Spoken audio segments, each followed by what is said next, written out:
It was the winter of 1945. The skies above Europe were filled with fire, steel, and smoke. Allied bombers were pounding German cities into rubble, while the Luftwaffe, once the most feared air force in the world, was struggling to survive its final battles. But in the middle of this chaos, one incredible event would remind both sides that even in war, humanity can still break through the clouds of hate. Our story begins high above the snow-covered fields of Germany. A lone Messerschmitt Bf 109, one of the Luftwaffe's deadliest fighters, slices through the cold air. Inside the cramped cockpit sits a young German pilot, his face pale with exhaustion, his fuel gauge flickering dangerously low. He's been separated from his squadron after a desperate dogfight with Allied bombers. His radio is dead, his engine sputters, and beneath him lies enemy territory. He knows what that means. If he bails out, he'll likely be captured. If he tries to land, he might not live long enough to explain himself. And if he keeps flying, he'll soon fall from the sky anyway. But this isn't just any German pilot. His name is Franz Stigler, a Luftwaffe ace with over 24 victories to his name. He's no stranger to danger or to moral conflict. For Stigler, war wasn't just about killing. It was about duty, survival, and sometimes impossible choices. That morning, Franz had scrambled his aircraft to intercept a formation of American B-17 bombers returning from a mission deep inside Germany. The sky was alive with tracer fire, machine guns rattling, engines roaring, bombers burning. The Allies were winning the air war, but at a heavy price. Hundreds of young men were falling from the sky every week, their fates sealed in flames. For Stigler, each encounter in the air was a test of skill, but also a test of conscience. He'd been trained to shoot down enemy planes without hesitation. Yet, deep inside, he carried a code of honor, something passed down from the old chivalry of World War I. His mentor had once told him, "You are a fighter pilot, Franz, not a murderer." As Stigler's Messerschmitt roared over the German countryside, he spotted something that made his heart stop. In the distance, a single American B-17 bomber was limping home, its tail shredded, one engine dead, smoke pouring from its fuselage. The plane looked like a ghost, barely holding itself together. He could see holes torn clean through its wings, its crew wounded, and its guns silent. He climbed closer, finger resting on the trigger. It should have been an easy kill. A crippled bomber, lost behind enemy lines, unable to fight back. One more victory for Germany's desperate defense. But then, something inside him hesitated. Through the shattered glass of the bomber's tail section, Stigler could see the gunner slumped over his weapon, dead or unconscious. The rear turret was silent. The side windows were blown out. And when he pulled alongside the bomber's cockpit, what he saw would change his life forever. The American pilot was just a kid, barely 20 years old, his face pale with shock and exhaustion. Blood streaked his oxygen mask. Behind him, another crewman was tending to a wounded comrade.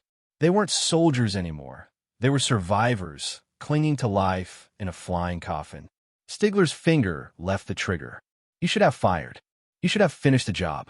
But instead, he felt something else: pity, respect, even admiration. For a moment, the war seemed to fade away.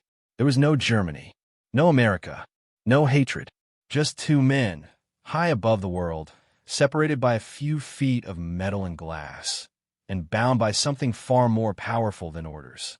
But the story doesn't end there, because what Stigler did next would shock both sides of the war. He didn't radio for backup. He didn't attack. Instead, he made a decision that defied everything he'd been trained to believe.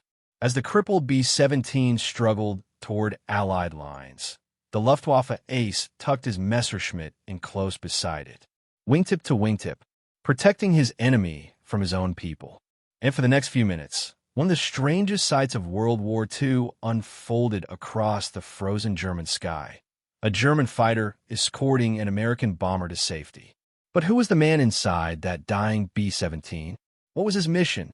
And how did this extraordinary act of compassion unfold in a time when mercy was a luxury no one could afford? To understand that, we need to step back a little into the deadly chess game that was the air war over Europe. By late 1943 and into 1944, the Allied bombing campaign had reached a fever pitch. Day after day, massive formations of B-17 flying fortresses and B-24 liberators filled the skies, striking deep into the industrial heart of Nazi Germany. Their mission: cripple the Reich's war machine. Their cost: staggering. Tens of thousands of airmen never made it home. Entire bomber crews were wiped out in minutes.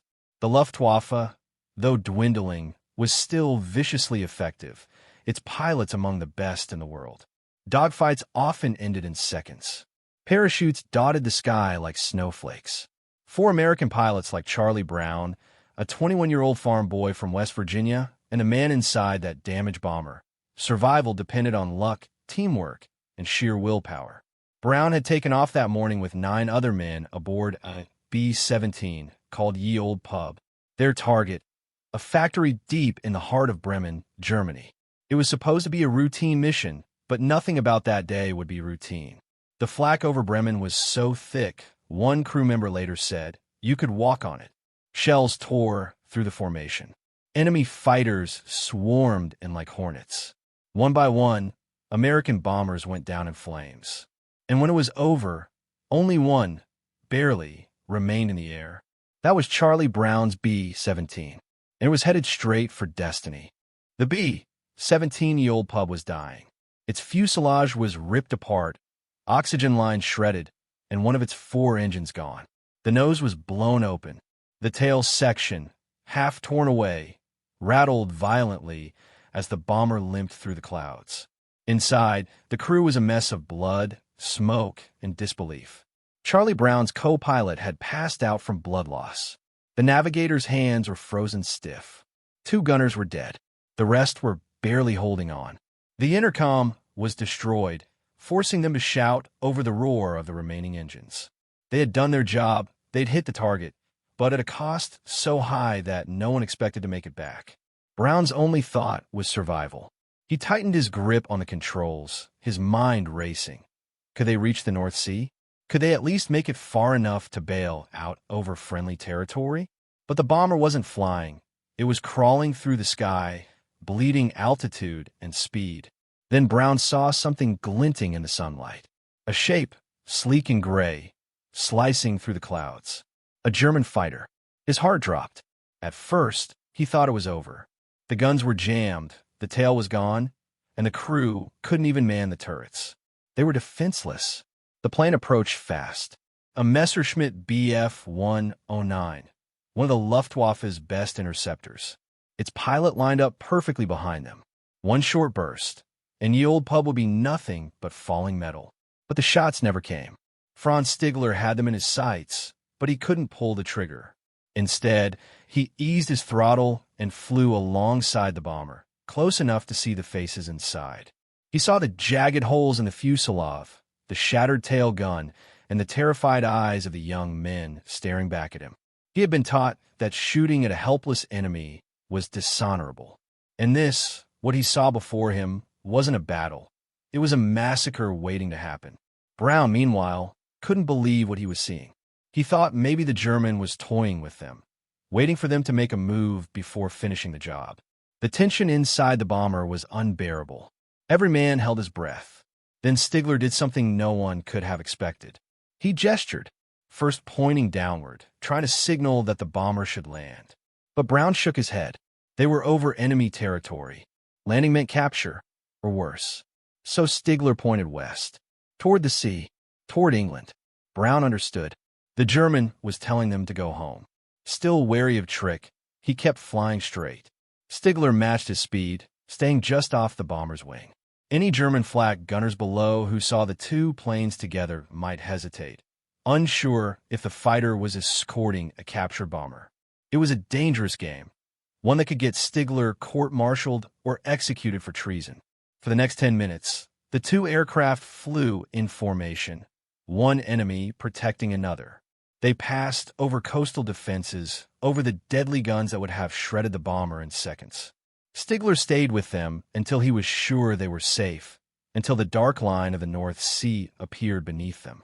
Then, with one last salute, a nod of respect, He peeled away. Brown watched through the broken glass as the German fighter turned back toward Germany and vanished into the clouds.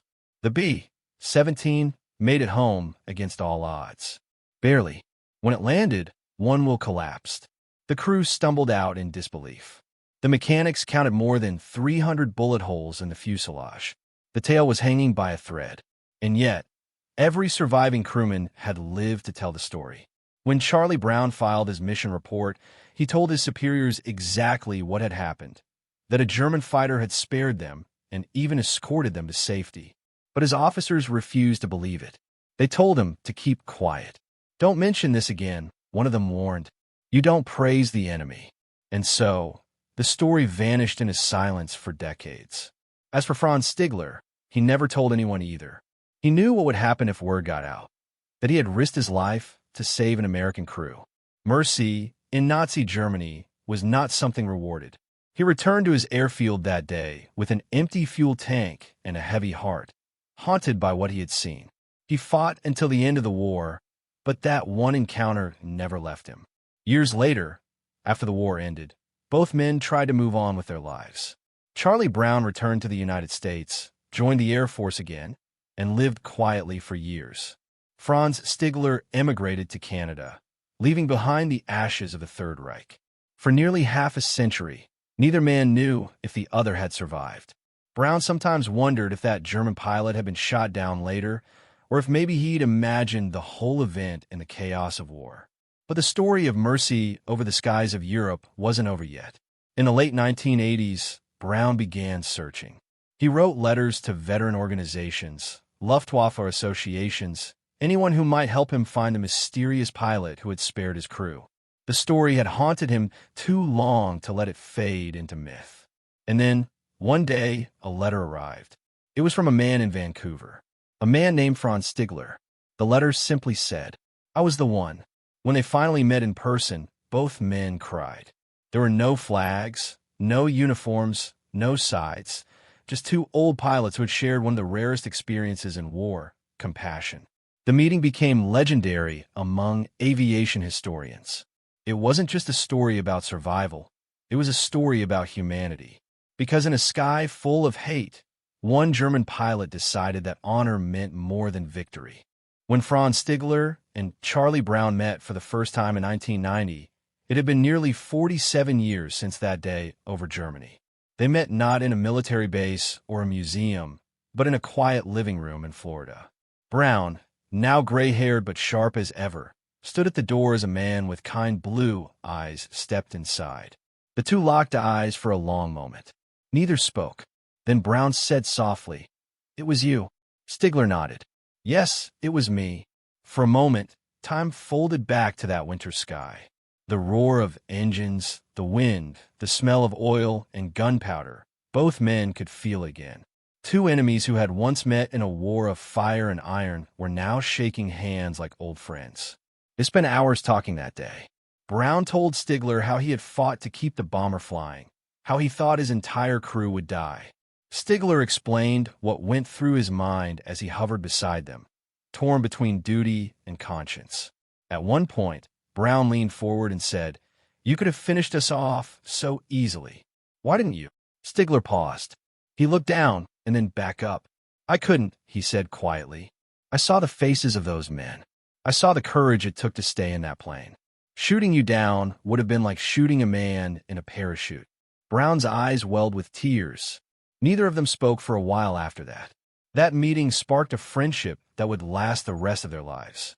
They called each other brother. They spent holidays together, attended reunions, and even gave joint talks to schools and veterans groups. What began as an act of mercy in the sky became one of the most extraordinary friendships of the 20th century. When journalists asked Stigler if he regretted not shooting down the B-17 that day, he smiled and said, "No, I will never regret it. I saved a life and found a friend." The story spread like wildfire. Newspapers, documentaries, and historians rushed to tell the tale of the German fighter who escorted an American bomber to safety. For many, it became a rare symbol of honor in a war known mostly for brutality. But behind that fame lay something deeper, something both men felt keenly. They had seen firsthand how war dehumanized people, how it turned brave young men into numbers and enemies into targets. What Stigler had done reminded the world that even amid the worst of human conflict, compassion could still survive. Franz often said that saving that bomber was the one thing from the war he was truly proud of. Everything else, the missions, the kills, the medals, felt meaningless compared to that moment. "I fought for my country," he once told a reporter, "but that day I fought for my soul." And for Charlie Brown, the encounter reshaped his understanding of war. He had grown up believing the enemy was a faceless evil, a machine that needed to be destroyed. But that day in the air taught him something different, that the men on the other side were just like him, scared, tired, and human. Their friendship endured until the end. When Franz Stigler passed away in 2008, Charlie Brown died just a few months later. It was as if the bond they shared couldn't be separated even by death. Before they died, both men had one wish, that their story be remembered, not as a tale of war, but as a story of peace. And so, decades later, aviation museums around the world now tell their story.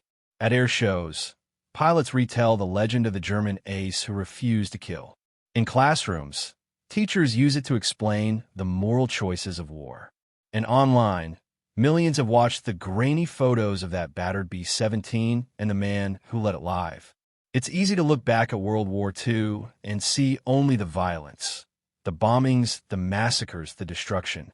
But within that chaos were moments like this one, small, fragile, and utterly human. Moments that remind us what separates courage from cruelty.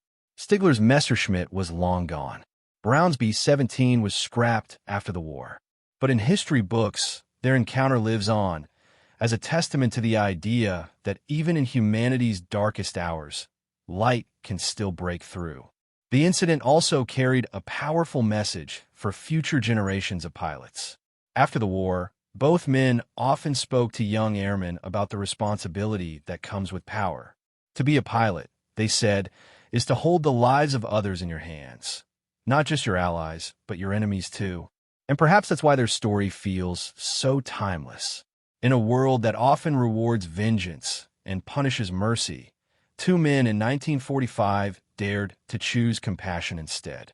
One with a broken bomber, one with a fighter running low on fuel, both caught between duty and decency, and both proving that the human heart can rise above even the most unforgiving sky. Today, if you visit certain air museums, you might see a photograph. A B-17 riddled with holes, a Messerschmitt beside it, and two smiling old men standing arm in arm beneath it. The caption doesn't need to say much. Just their names, Franz Stigler and Charlie Brown.